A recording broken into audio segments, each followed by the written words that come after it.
Hi friends, எல்லாருக்கும் வணக்கம். இன்னைக்கு பார்த்தீங்கன்னா இந்த video South Africa versus India மேட்சோட first one day match preview and fantasy 11 prediction தாங்க இந்த வீடியோவில் நம்ம பார்க்க போகிறோம்.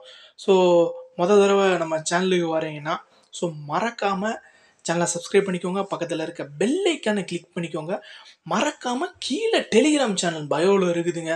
ஸோ அந்த சேனல் லிங்க் பண்ணி ஜாயின் பண்ணிக்கோங்க. ஃபைனல் டீம் டெலிகிராம் சேனலில் தாங்க கொடுக்குறேன். ஸோ மறக்காமல் டெலிகிராம் சேனலில் ஜாயின் பண்ணிக்கோங்க. ஸோ இந்த மேட்ச் பொறுத்தவரை இது வந்து 17ஆம் தேதி டிசம்பர் 17 1:30 மணிக்கான மேட்சுங்க. ஸோ இந்த மேட்ச் வந்து எங்கே வச்சு நடக்குதுன்னு பார்த்தீங்கன்னா நியூ ஒண்டர் ஸ்டேடியம் ஜான்ஸ்பர்கில் வச்சு நடக்குது. ஸோ இது வந்து அங்கே 1 மணி இந்திய நேரப்படி 1:30 1:30 மேட்ச்சு. ஸோ லைவ் ஸ்ட்ரீம் பார்த்தீங்கன்னா Disney plus Hotstar and Star Sports நெட்ஒர்க்கில் வந்து லைவ் காட்டுறாங்க.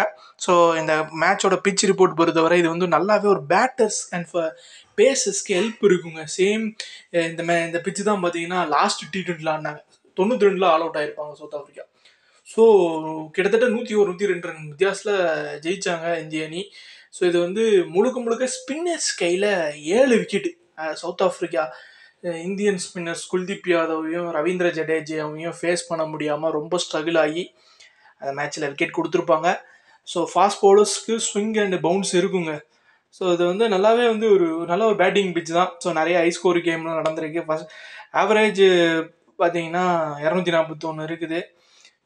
சேசிங் டீம் கொஞ்சம் அட்வான்டேஜ் இருக்குது. So win the toss and choose to bowl பண்ணுறதுக்கு அதிக வாய்ப்பு இருக்குது. ஸோ இங்கே பார்த்தீங்கன்னா 91 மேட்ச் ஆடி இருக்கிறாங்க. அதில் வந்து மொத்தத்தில் 2 டீமும் சவுத் ஆஃப்ரிக்காவும் இந்தியாவும் 91 மேட்ச் ஆடி இருக்கிறாங்க. அதில் 50 மேட்ச் சவுத் ஆஃப்ரிக்கா வின் பண்ணியிருக்கிறாங்க. இந்தியா 38 மேட்ச் வின் பண்ணியிருக்கிறாங்க. ரிசல்ட் இல்லாமல் 3 மேட்ச் வந்து அமைஞ்சிருக்குது.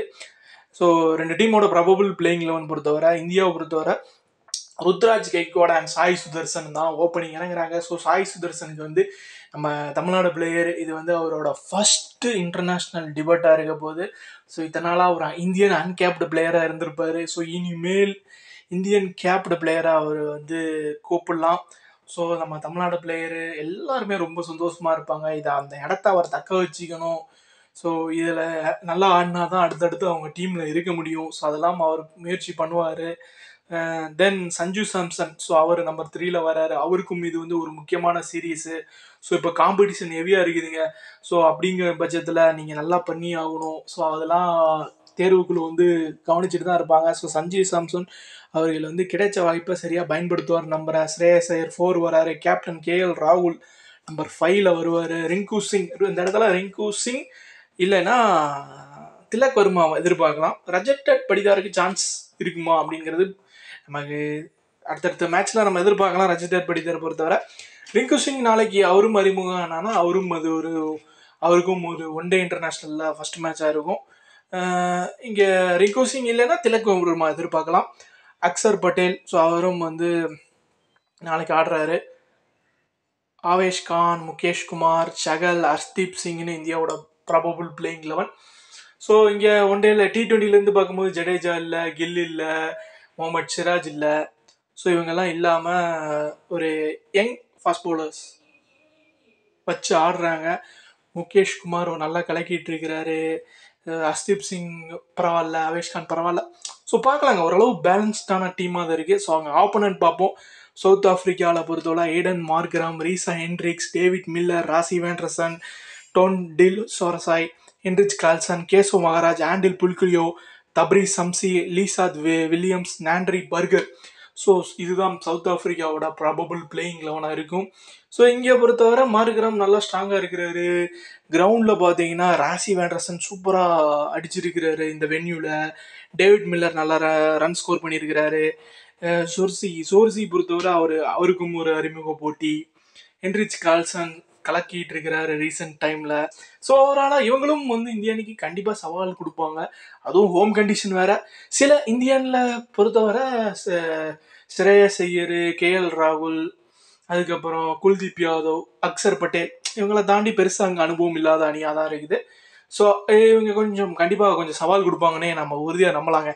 இந்த வென்யூவில் எந்தெந்த பிளேயர் சாதிச்சிருக்கிறாங்கன்னு பார்த்தீங்கன்னா ராசி வேண்டர்சன் 7 மேட்ச்சில் 172 ரன் அடிச்சிருக்கிறாரு. டேவிட் மில்லர் 12 மேட்ச்சில் 374 ரன் அடிச்சிருக்கிறாரு. ஏடன் மார்க்ரம் 4 மேட்ச் ஆடி 329 ரன் அடிச்சு 121 ரன் ஸ்ட்ரைக் ரேட் வச்சிருக்கிறாரு. கேஷவ் மகாராஜ் 2 மேட்ச் ஆடி 4 விக்கெட் எடுத்திருக்கிறாரு. ஆண்டில் பில்குலியோ ஸோ அவரும் 7 மேட்ச் ஆடி 8 விக்கெட் எடுத்திருக்கிறாருங்க. So stats that matter the most. Aiden Markram 10 மேட்ச்சில் 406. ஸோ ரசன் பார்த்தீங்கன்னா 10 மேட்ச் ஆடி இருக்கிற லாஸ்ட் 10 மேட்ச்சில் 448 ரன் அடிச்சிருக்கிறாரு. சேயர் பொறுத்தவரை லாஸ்ட் 10 மேட்ச்சில் 530 ரன் அடிச்சிருக்கிறாரு. கேஎல் ராகுல் லாஸ்ட் 10 மேட்ச்சில் 355. டப்ரேஸ் சம்சி 4 மேட்ச்சில் 9 விக்கெட் எடுத்திருக்கிறாரு. கேசவ் மகராஜ் 10 மேட்ச்சில் 15 விக்கெட் எடுத்திருக்கிறாரு. ஸோ உங்கள் டீமுக்கு captain and vice captain for small league பொறுத்தவரை Shreyas Iyer, Aiden Markram, KL ராகுல், ருத்ராஜ் கேக்வாட் இவங்கெல்லாம் உங்கள் டீமுக்கு ஸ்மால் லீக்கில் பெஸ்ட் சாய்ஸாக இருப்பாங்க. இதுவே நீங்கள் ஜிஎல் எடுத்துக்கிட்டிங்கன்னா உங்கள் டீமுக்கு ராசிவ் ஆண்டர்சன், அக்சர் பட்டேல், ரெங்கு சிங், ரீசா ஹெண்ட்ரிக்ஸ் இவங்க வந்து பெஸ்ட்டாக இருப்பாங்க. ஸோ டிஃபரேஷன் பிக்ஸ் ஜிஎலுக்கு பார்த்தீங்கன்னா Heinrich Coulson, Keshav Maharaj, Kuldeep Yadav, David Miller. So David Miller கூட உங்களுக்கு ஒரு நல்ல சாய்ஸாக இருப்பாங்க ஜிஎல்ல. ஸோ இதோட ப்ரிவ்யூ முடியுது. ட்ரீம் 11 டீமுக்குள்ளே போயிடுவோம். விக்கெட் கீப்பர்ஸ் பொறுத்தவரை நம்ம 2 விக்கெட் கீப்பர்ஸும் எடுத்துக்கலாங்க. கேஎல் ராகுல், ஹென்ரிச் கல்சன்ஸ் 2 பேருமே எடுத்துக்கலாம். சஞ்சு சாம்சன் வந்து இப்போதைக்கு நான் எடுக்கல. ராசிவ் ஆண்டர்சன் எடுத்துக்கலாம், ஸ்ரேயஸ் ஐயர் எடுத்துக்கலாம், ருத்ராஜ் கேக்வாட் ஹென்ட்ரிக்ஸ் எடுத்துக்கலாம். பட் நம்ம கல்சன் எடுத்ததுனால நான் ஹென்ட்ரிக்ஸ் கிட்ட போகல. ஸோ ஒன்ஸ் அகெயின் நான் மிஸ் சாய் சுதர்சன். ஸோ இது இப்போதைக்கு நான் எடுத்துக்கிறேன். ஸோ டாஸ்க்கு டிபெண்ட் பண்ணி நம்ம சேஞ்ச் பண்ணிக்கலாம். மார்க்ரம் எடுத்துக்கலாம், அக்சர் பட்டேல் எடுத்துக்கலாம், கேஷவ் மகராஜ், குல்தீப் யாதவ், சகல் இருக்கிறாரா நம்ம அதை ஆன் டைமில் பார்த்துக்கலாம். Lisa Williams and Mukesh Kumar எடுத்திருக்கிறேன். ஸோ உங்களுக்கு வில்லியம்ஸ் நல்ல ஃபார்மில் தான் இருக்குது ரீசெண்டாக. வேண்டாம்னு நினச்சிங்கன்னா புளிக்கியோ கூட, ஆண்ட்ரிக் புளிக்கியோ கூட நீங்கள் போய்க்கலாம். சம்சி இருந்தார்னா சம்சி நம்ம எடுக்கிற வேண்டியது மாதிரி இருக்கும். ஸோ இப்போதைக்கு டீமை பாருங்கள், அது இப்போதைக்கான டீம் தான். ஸோ இப்போதைக்கான டீமில் என்னோடய கேப்டன் பார்த்தீங்கன்னா Shreyas Iyer and vice captain Aiden Markram இருக்க போகிறாங்க. ஸோ ஏடன் மார்க்ரம் சரி, ராசிவ் ஆண்டர்சனும் சரி வென்யூவில் நல்ல ரெக்கார்டு வச்சுருக்கிறாங்க. வென்யூ ரெக்கார்டை நீங்கள் வந்து எப்போவுமே பாருங்கள். ஹென்ட்ரிக்ஸ் நல்லா இருக்குது வென்யூ ரெக்கார்டில். மில்லர் ஸோ அவரை நம்ம எடுக்க முடியாது, ஏன்னா நம்ம எல்லாரையும் கவர் பண்ணணுங்கும்போது ஸோ இதை நம்ம மிஸ் பண்ண வேண்டியதாக இருக்கும். ஸோ ஓரளவு ஒரு பேலன்ஸ்டான டீமை நான் பிக் பண்ணியிருக்கிறேன், நான் நம்புகிறேன். ஸோ இது இப்போதைக்கான டீம் தான். ஃபைனல் டீம் கீழே டெலிகிராம் சேனல் இருக்குது, மறக்காமல் அதில் ஜாயின் பண்ணுங்கள். ஸோ மறக்காமல் சேனல் சப்ஸ்கிரைப் பண்ணி பக்கத்தில் இருக்க பெல் ஐக்கன் கிளிக் பண்ணிக்கோங்க. அடுத்தடுத்த வீடியோஸ் வந்துக்கிட்டே இருக்குதுங்க.